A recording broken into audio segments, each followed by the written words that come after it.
Alright, and we are at Blue Springs State Park here in DeLand or Deltona? Deltona. And Blue Springs is quite chilly. It is a natural spring, comes up from out of the earth. Oh, and this water is very cold. And it's really hard to paddle against the current.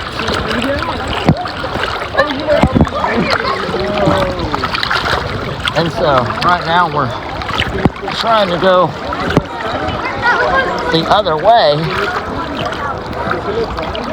But I'm very much way down there. There's Joe and there's... There we go.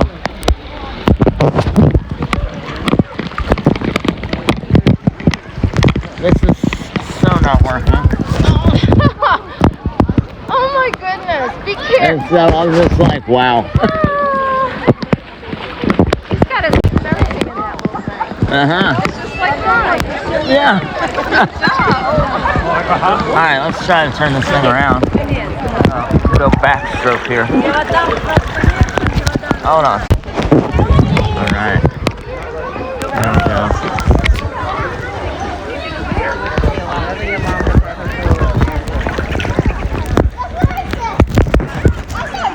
There we go. Now you can see.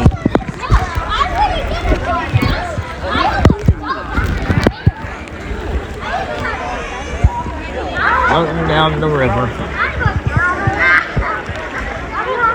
It's very hard though to go upstream and paddle upstream. I don't know how my mom and Joe did that, but they did it pretty well. I gotta swim back this way. Why am I going to the left? Alright, hold on a second. There we go. Well, we made it to the beginning. What was the beginning of the spring, and now we're traveling back down with the current, so it's a lot easier. My mom and Joe, long hair, relaxing. It's clear blue sky. It is 95 degrees, but the water temperature is 72 and very cold. But it feels so good.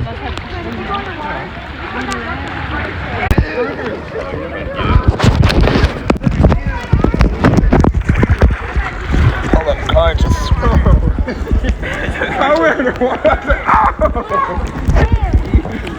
Well, it's gone now. Yeah.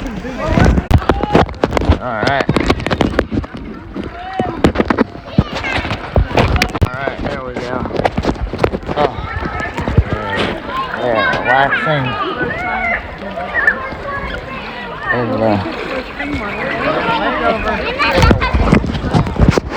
relaxing in the spring. We're about to glide.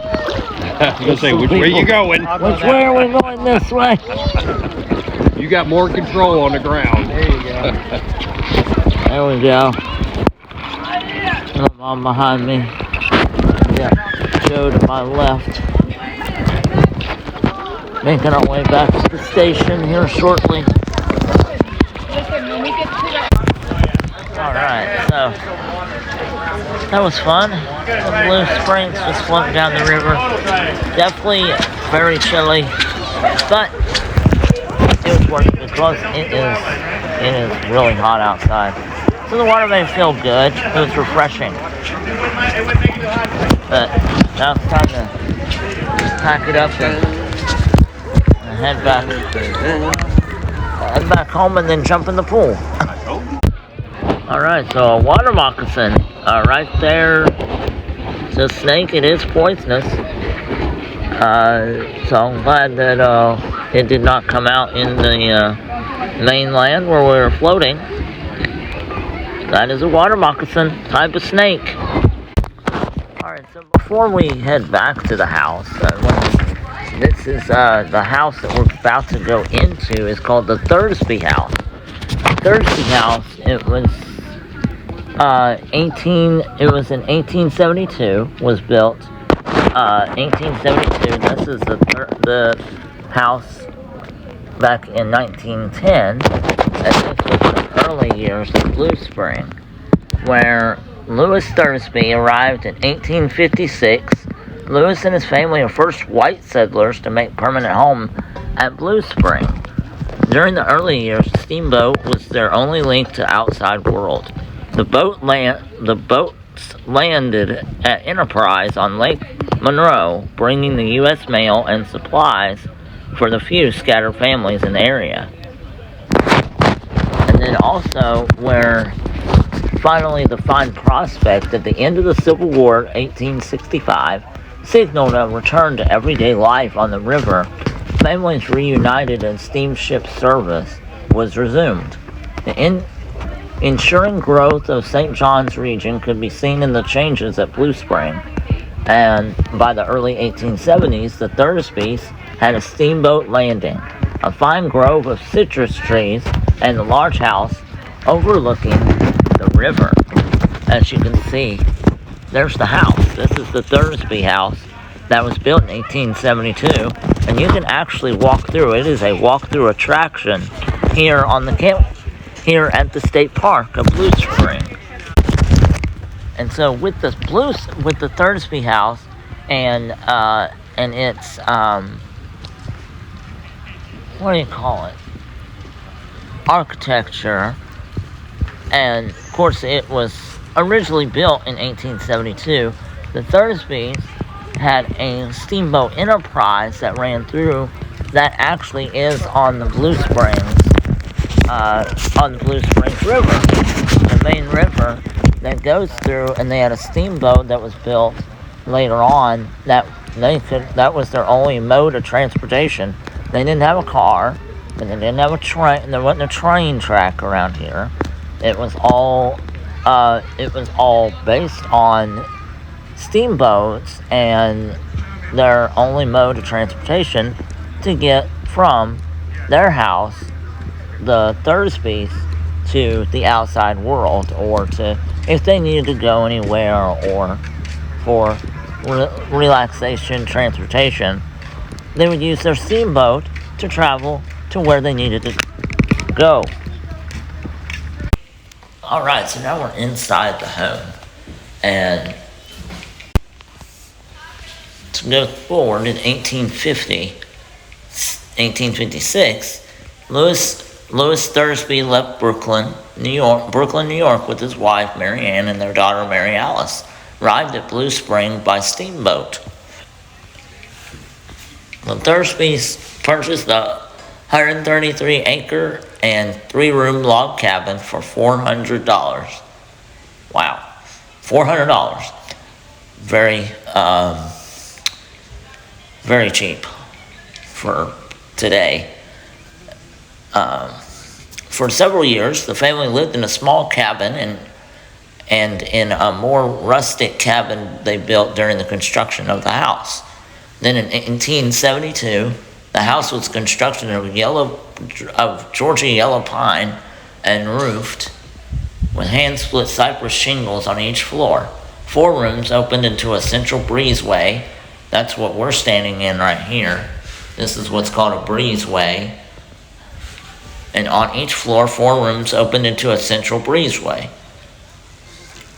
The kitchen was built on the site of Parsons' original log cabin. The house was built on top of a large Indian median, which, when excavated, revealed an abundance of Indian cultural artifacts. Then, moving on into the 1800s, 5 steamboats a day were running, many stopping at Blue Spring for both freight and tourists. So in 1881, there was a narrow gauge railroad that was laid from Orange City to Blue Spring. Primitive railway was a mule-drawn and linked groves in Orange City to the landing. Then by 1890, the end of an era, 1886, the standard gauge railway replaced the narrow gauge track from Blue Spring to Orange City, and Thursby Landing was connected to the Florida East Coast Railway network. Time passed, the railroads began transporting the majority of the freight and passengers. Steamship lines were put out of business. The landing was no longer a posted stop, and only 4 steamboats passed by weekly. Lewis Thursby died at the age of 62. Then we move on into the kitchen. This looks like it had been the kitchen area where, of course, they cooked meals and had dinner. See a small room of the house. But as we move on forward, got some of the dining sets and areas in here. So it's like be sort of like a cabinet where they keep all the dishes and silverware and such and all this. And this would be the kitchen as well. And as we go on moving forward, more of the stovetop, not oven, but skillet. Of course, a big tall tree. This began to grow in 1891.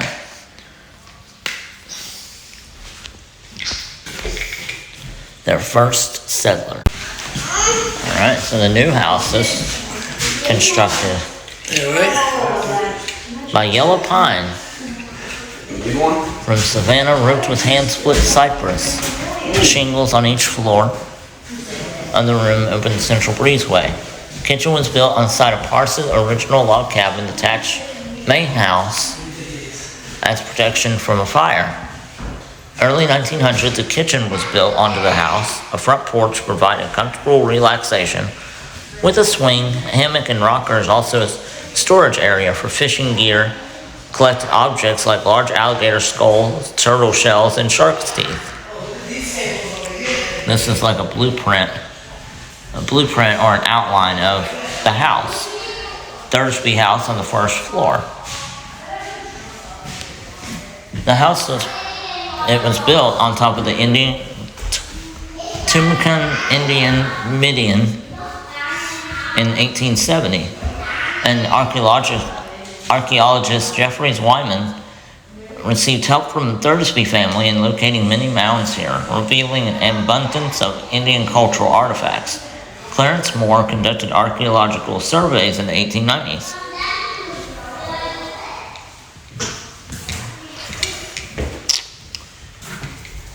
The life of the new house, as rainwater was collected in a cistern for washing, cooking, and bathing.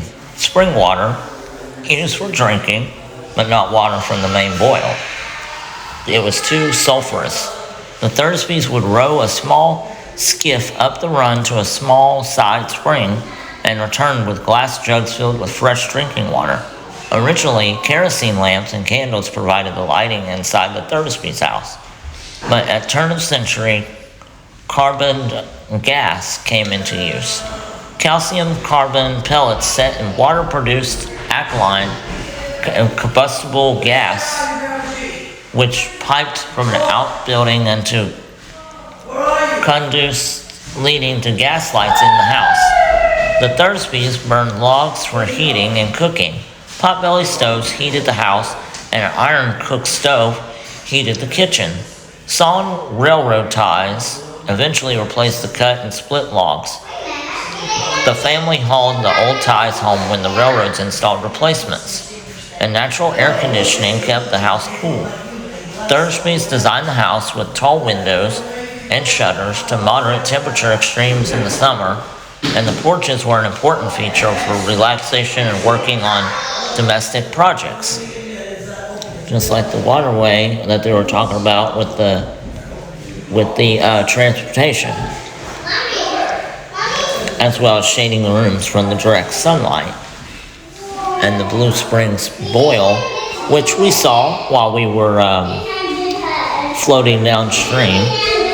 We made our way upstream, which was really difficult to try to go against the current of the current way that it was the river was flowing. But living in nature Outdoor life at Blue Springs engaged children as well as adults. Fish were in abundance in the run. Thursby carved gigs to spear mullet, caught brim with bread, and on occasion discharged a shotgun in schooling fish. Seine nets were stretched to catch the huge catfish schools running from the river to the boil. Boys shot alligators, coons, and possums. John Thorsby owned about 15 rowboats, were rented out on the weekends. His son would row visitors around the river and act as fishing guides. Alright, so thank you all for joining me here today on Spin Adventure at Blue Springs State Park here in, well, not here in Palm Coast, it was actually in Deltona, right outside of Orlando, so it was a lot of fun. The water was very chilly, but it was good though because it was like 100 degrees outside. So it made it feel refreshing. And so we went in and just floated up and down stream and got a little bit of history as well on the Thursby house, and originated from and it was built and how it was built by the Thursby family, and how they transported goods to start out with the boat system and transporting goods and also people as well as a tourist attraction. Before the boats were the railroads, and the railroads were the ones that brought goods and people to and from different places as well. And so a lot of history behind the house, and historical site also on the Blue Springs State Park grounds. And it was fun, and of course it was hot, as said, and then we came home and swam in the pool for a little bit. So now we're all very tired, but a good day spending with my mom and her husband and Joe, and then I'll be back in 2 weeks because a very exciting spin adventure is going to be taking place in Jacksonville. I'll be making my way back up here in 2 weeks, and ready to do yet another spin adventure here in Palm Coast and in Jacksonville. And so a big event is going on in Jacksonville on that Saturday, August 9th. This weekend, I think the only thing I'm going to be doing this weekend is probably Disney Springs for the Cookie of the Month, for the month of August. And so I'll be doing that on Saturday, most likely. Friday in 2 days, I have a dentist appointment, but that's it. I mean, that's the only thing I got. But a lot of events coming up. I've been relaxing most of the week, regardless, just because I needed a break. This has been a great vacation week. Tomorrow, I'm going to try to go antique shopping. There are a couple antique stores outside in Sanford and around the Orlando area. I'm going to be taking a look at different toys and other items that are at the different shops.